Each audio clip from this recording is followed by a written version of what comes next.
যুবসাথী প্রকল্পের এপ্রিল মাসের টাকা ইতিমধ্যে ছাড়া শুরু হয়ে গিয়েছে। অনেকের ব্যাংকের অ্যাকাউন্টে এসে গেছে, অনেকের এখন আসেনি, তারা ওয়েট করে যান, দু একদিনের মধ্যে আপনাদের অ্যাকাউন্টে চলে আসবে।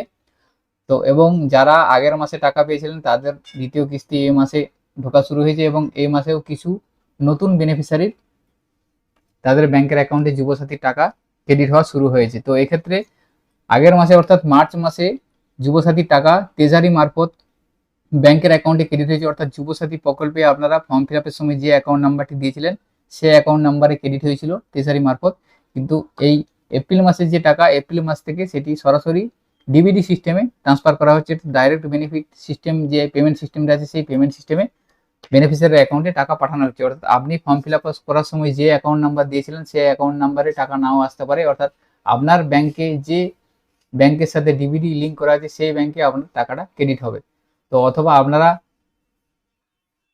আপনাদের যে ফর্ম ফিল আপের সময় যে নাম্বার দিয়েছিলেন অ্যাকাউন্ট নাম্বার, সেই অ্যাকাউন্ট নাম্বারে যদি ডিবিডি সিস্টেম না চালু থেকে থাকে তাহলে আপনারা সেই অ্যাকাউন্টে টাকা পাবেন না। তো আপনারা কিভাবে জানতে পারবেন যে আপনাদের কোন অ্যাকাউন্টে ডিবিডি সিস্টেম চালু করা আছে বা আপনাদের ডিবিডি সিস্টেম চালু আদৌ আছে কিনা?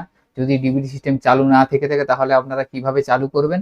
এছাড়াও যদি আপনাদের কোনো একটা ব্যাংকে ডিবিডি সিস্টেম চালু আছে, সেই ব্যাংকের থেকে আপনারা ডিবিডিটা অন্য ব্যাংকে ট্রান্সফার করতে চাইছেন, সেটা আপনারা অনলাইনের মাধ্যমে জানতে পারবেন। তো আজকের ভিডিওটা আপনারা স্কিপ না করে সম্পূর্ণ দেখবেন। সম্পূর্ণ প্রসেসটা আপনাদের আজকে দেখাবো যে আপনারা কিভাবে ডিবিডি সিস্টেমটা আপনাদের কোন ব্যাংকে আছে সেটা চেক করবেন, যদি সেটা চেঞ্জ করতে চান কিভাবে করবেন, যদি ডিবিডি না থাকে তাহলে আপনারা ডিবিডি চালু কিভাবে করবেন, তারই সম্পূর্ণ প্রসেস স্টেপ বাই স্টেপ দেখাবো। সর্বপ্রথম আপনারা গুগলে লিখবেন এনপিসিআই যে পোর্টাল, সেই পোর্টালে আপনারা প্রথমে এসে যাবে। এখান থেকে আপনারা এনপিসিআই যে পোর্টাল সেই পোর্টালে আপনারা ভিজিট করবেন। পোর্টালের লিঙ্ক হচ্ছে npci.org.in। এই পোর্টালটি আপনারা সরাসরি এখান থেকে ওপেন করতে পারবেন, বা পোর্টালের লিঙ্ক আমি ভিডিও ডেসক্রিপশনে দিয়ে রাখবো, সেখান থেকে আপনারা ওপেন করতে পারবেন। এরপরে এখান থেকে যে কাস্টমার যে অপশনটা আছে কাস্টমার অপশনে যাবেন। কাস্টমার অপশনে যাওয়ার পর এখানে ভারত আধার সিডিং এনেবেলার এই অপশনটাতে আপনারা ক্লিক করবেন। এখানে ক্লিক করার পর আপনারা সর্বপ্রথম চেক করে নেবেন যে আপনাদের ডিবিডি ব্যাংকে চালু আছে কিনা, বা যদি চালু থেকে থাকে কোন ব্যাংকে ডিবিডি সিস্টেম চালু আছে সেটা আপনারা সর্বপ্রথম চেক করবেন। সেজন্য আপনারা এখান থেকে আধার ম্যাপ স্ট্যাটাস যে অপশনটা আছে এখানটাতে আপনারা ক্লিক করবেন। এখানে ক্লিক করার পর ইন্টার ইওর আধার নাম্বার, এখানে আপনি আপনার আধার নাম্বারটা দিবেন। বেনিফিশিয়ারি আধার নাম্বারটা দেওয়ার পর এখানে ক্যাপচারটা লিখবেন। ক্যাপচার লেখার পর চেক স্ট্যাটাস অপশনে ক্লিক করবেন। এরপরে ওই আধার কার্ডের সাথে যে মোবাইল নাম্বারটি সংযুক্ত করা আছে সেই মোবাইল নাম্বারে একটি ওটিপি পাঠানো হবে।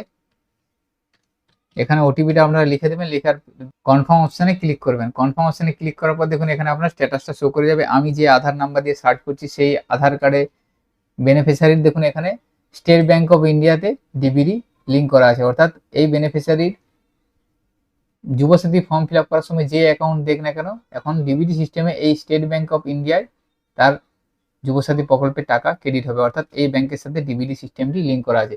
তো যাদের ডিবিডি সিস্টেম কোনো ব্যাংকের লিঙ্ক যদি না করা থাকে সেক্ষেত্রে আপনারা এখানে শো করবে না, কোনো ব্যাংক শো করবেন, তাহলে আপনারা বুঝে নেবেন যে আপনাদের কোনো ডিবিডি সিস্টেম চালু করা নেই কোনো ব্যাংকেই।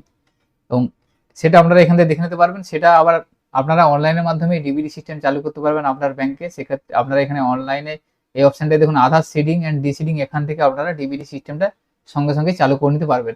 এছাড়া ধরুন আমি এখানে স্টেট ব্যাংক অফ ইন্ডিয়া যেটা শো করছি, হয়তো আমার একটা অন্য একটা ব্যাংকের অ্যাকাউন্ট আছে যেমন পাঞ্জাব ন্যাশনাল ব্যাংক, আমি চাইছি স্টেট ব্যাংক থেকে পাঞ্জাব ন্যাশনাল ব্যাংকে ডিবিডি সিস্টেমটা আমি মুভমেন্ট করব, চালু ট্রান্সফার করব, সেটাও আপনারা করতে পারবেন। সেই জন্য আপনারা সরাসরি আধার সিডিং যে অপশানটা এই অপশানে যাবেন।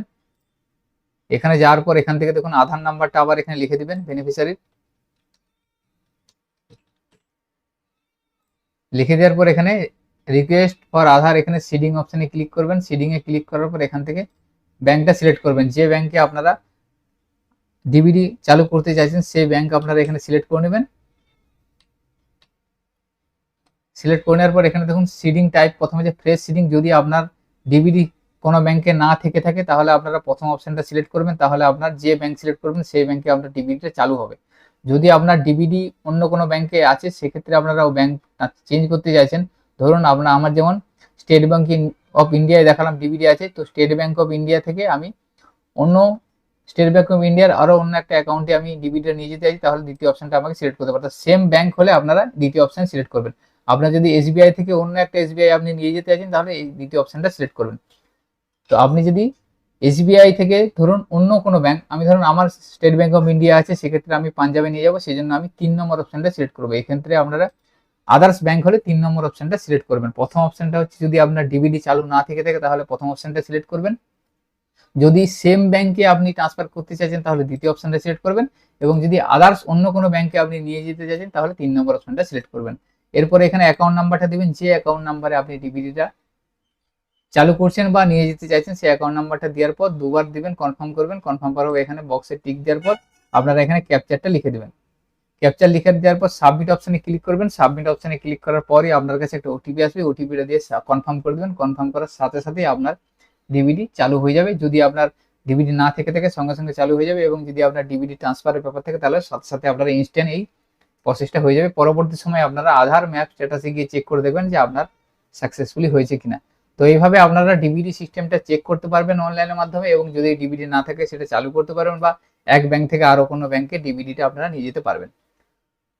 তো যারা যুবসাথীর ফর্ম ফিল আপ করেছেন টাকা এখনো পাননি তারা এই সিস্টেমটা একবার দেখে নেন, চেক করে নেন, বা যারা টাকা পাচ্ছেন তারাও একবার চেক করে নিতে পারেন। তো আজকের ভিডিওতে এই ইনফরমেশনটি আপনাদের সাথে শেয়ার করা ছিল।